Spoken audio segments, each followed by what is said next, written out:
سرکار کی دعوت کریں؟ اہلیہ نے کہا یہ بکری کا بچہ ہے، سرکار کی دعوت کرتے ہیں، کیا ٹھیک ہے۔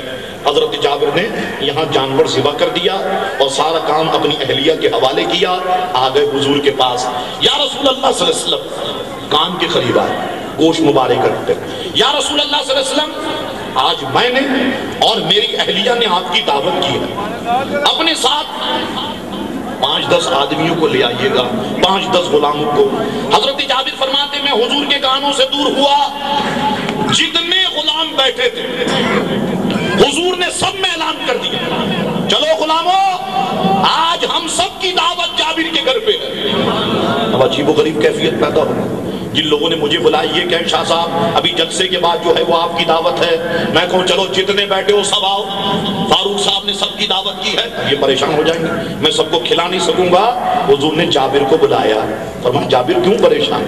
یا رسول اللہ میں نے تو آپ کی دعوت کی اور چند غلاموں کی دعوت کی، آپ نے اعلان فرمایا، فرمایا جابر تم نے ہماری دعوت کی ہے، ہم نے سارے غلاموں کی دعوت کی ہے، جس کھانے سے ہم کھائیں گے انشاءاللہ اسی کھانے سے یہ سب بھی کھائیں گے۔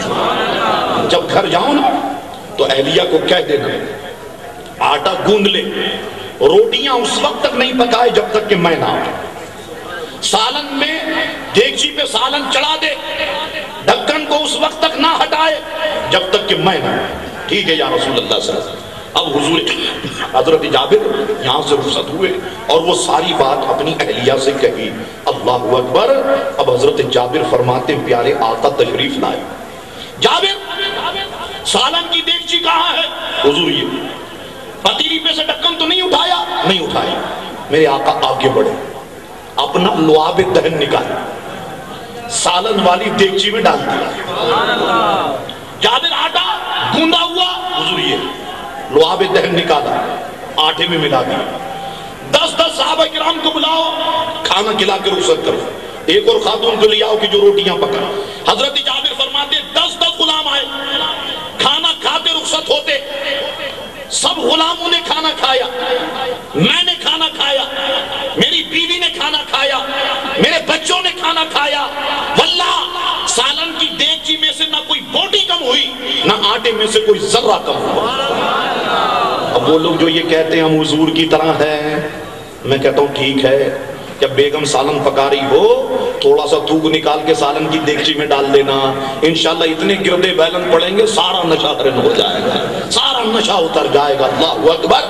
اب یہاں پر جو بات کرنے کی ہے وہ یہ ہے، عزیز علیہ ما عنتم، جب تمہیں کوئی تکلیف ہوتی ہے، تمہاری تکلیف سے میرے محبوب کو تکلیف ہوتی ہے۔ اب اس بات کو سمجھیے گا، حضرت جابر یہاں جب بکری کا بچہ ذبح کر کے نکلے تو حضرت جابر کے 2 شہزادے تھے۔ بڑے شہزادے نے چھوٹے شہزادے سے کہا، بڑے بھائی نے چھوٹے بھائی سے کہا تمہیں پتا ہے آج ہمارے ابا جان نے کیسے ذبح کیا اس بکرے کو؟ کہا کیسے ذبح کیا؟ کہا نیچے لیٹو۔ چھوٹے بھائی کو نیچے لٹا دیا، چھری تیز کی اور تیز کرنے کے بعد گردن پہ چلا دیا۔ اللہ اکبر۔ یہ تڑپنے کے بعد چھوٹے شہزادے جو ہے وہ انتقال کر جاتے ہیں۔ ماں نے جب اس منظر کو دیکھا اب ممتا تڑپ اٹھی، وہ رونے لگ گئی اور غصے کی حالت میں آگے بڑھی کہ میں بڑے کو پکڑوں۔ جب بڑے کو پکڑنے کے لیے آگے بڑھی وہ بڑے شہزادے اوپر چڑھے اور وہ بھی ڈر کے مارے چھت سے نیچے گرے، ان کا بھی انتقال ہو گیا۔ اب 2 لاشیں گھر میں ہیں۔ حضرت جابر کی اہلیہ پر کروڑا سلام ہو، حضرت جابر کی اہلیہ نے دونوں لاشیں ایک کمرے میں رکھ دی، اوپر چادر ڈال دی، سارے غم بلا دیے، تو اس لیے کہ آمنہ کے لال گھر میں آنے والے ہیں، آمنہ کے لال کی خوشی ہے، آمنہ کے لال آنے والے ہیں۔ اللہ اکبر۔ میرے مصطفیٰ سے کون سی شے پوشیدہ ہو سکتی ہے؟ ارے پیارے مصطفیٰ کریم علیہ السلام گھر میں جلوہ گر ہوئے۔ حضرت جابر نے دسترخوان لگایا، جابر بچے کہاں ہیں؟ یا رسول اللہ میں پوچھ کے آتا ہوں اپنی اہلیہ سے۔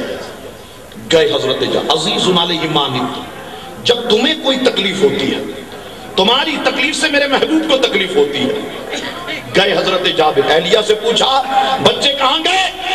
اہلیہ نے کہا بچے چلے گئے، وہ سمجھے شاید گھر سے باہر چلے گئے۔ پھر آئے، عرض کی یا رسول اللہ وہ گھر سے باہر گئے ہوئے ہیں۔ پھر حضور بیٹھے، یا رسول اللہ آپ کھانا کھائیے۔ فرمایا جابر کھانا تو تمہارے بچوں کے ساتھ کھاؤں گا، بچے کہاں ہیں؟ حضرت جابر پھر گئے، اہلیہ سے پوچھا، 2-3 بار جب اس طرح سے ہوا اب ضبط کے سارے بندھن ٹوٹ گئے، آنکھوں میں سے آنسو آ گئے۔ روتی کیوں ہے؟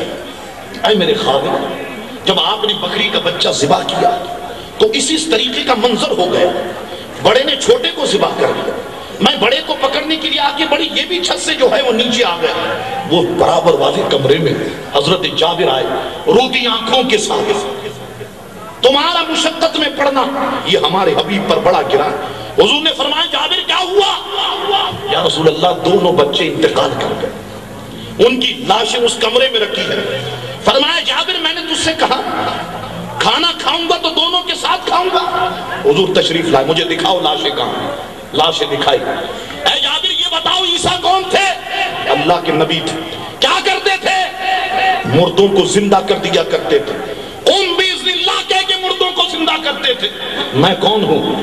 آپ تو اللہ تعالیٰ کے پیارے حبیب ہیں، لاڈلے حبیب ہیں۔ جابر عیسیٰ تو مردوں کو قم باذن اللہ کہہ کے زندہ کرتے تھے، میں مصطفیٰ ٹھوکر مارتا ہوں تو مردے زندہ ہو جاتے ہیں۔ اللہ اکبر۔ حضور کریم علیہ السلام نے فرمایا چلو جابر کے بچوں، اکیلا مصطفیٰ کھانا نہیں کھائے گا، تمہارے ساتھ کھائے گا۔ یہ کہنا تھا کہ حضرت جابر کے دونوں شہزادے زندہ ہو، دونوں شہزادے۔ عزیز علیہ ایمان تو جب تمہیں کوئی تکلیف ہوتی ہے، تمہاری تکلیف سے ہمارے حبیب کو تکلیف ہوتی ہے۔ میں کمال بتاتا ہوں یہاں پر میرے آقا کا، فرمایا تھا غلاموں کھانا کھا لینا، ہڈیوں کو نہیں توڑنا، ہڈیاں سیدھی رہنی چاہیے۔ غلاموں نے کھانا کھایا، اس پہ سے گوشت کھایا مگر ہڈیاں نہیں توڑی۔ اب جب سب چلے گئے فرمایا جابر ساری ہڈیوں کو لاؤ۔ حضور کیا کریں گے؟ فرمایا دیکھو ساری ہڈیاں آئیں۔ میرے حضور نے اپنا ہاتھ رکھا، فرمایا چل اے بکری کے بچے دوبارہ سے زندہ ہو جائے۔ یہ کہنا تھا، ہڈیاں آپس میں جڑی، گوشت لگا، کھال آئی، وہ بکری کا بچہ میں کرتا ہوا کھڑا ہو گیا۔ فرمایا اسے لے جا اپنی اہلیہ کو دکھا دے، وہی ہے نا۔ اب جب اپنی اہلیہ کو دکھانے آئے، اہلیہ کہنے لگی جابر یہ تو وہی بکری کا بچہ ہے جسے ہم نے ذبح کیا تھا، یہ زندہ کیسے ہو گیا؟ کہا جس آمنہ کے لال نے تیرے بچوں کو زندہ کیا اسے بھی زندہ کر دیا۔ عزیز علیہ ما عنتم، جب تمہیں کوئی تکلیف ہوتی ہے، تمہاری تکلیف سے میرے حبیب کو تکلیف ہوتی ہے۔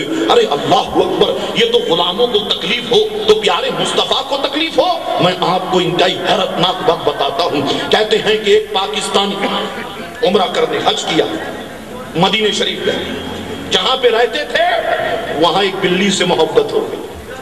سوچنے لگ گئے اب جب پاکستان واپس جاؤں گا تو اس بلی کو اپنے ساتھ لے کے جاؤں گا۔ ایک پنجرا تیار کر لیا گیا کہ بلی کو بس اس میں لے کے جاتا ہوں، مگر آخری حاضری تو لگا دوں۔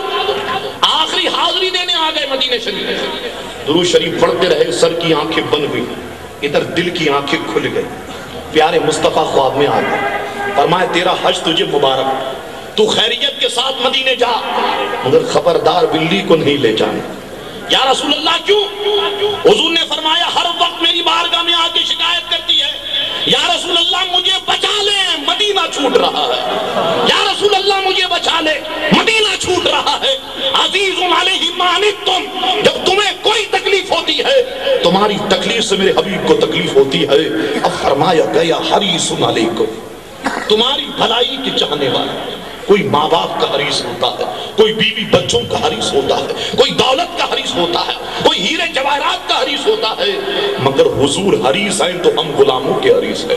یہی وجہ ہے میدان محشر میں سب نفسی نفسی کہیں گے، مگر پیارے مصطفیٰ فرما رہے ہوں گے انا لہا انا لہا، امتی امتی، آؤ غلاموں میں تمہارے لیے ہوں، آؤ غلاموں میں تمہارے لیے ہوں۔ اللہ اکبر۔ اکابر مفسرین نے لکھا یہ حریص بنا ہے حرص، اس کے معنی ہے دل نہ بھرنا۔ ہم حضور کو حریص کہیں تو کس معنی میں کہیں؟ کہتے ہیں حضور ایسے حریص ہیں کہ جب غلاموں کو دیتے ہیں تو دیتے ہی چلے جاتے ہیں، حضور کا دل نہیں بھرتا۔ میرے کریم سے گر قطرہ کسی نے مانگا، ارے دریا بہا دیے ہیں، دربے بہا دیے ہیں،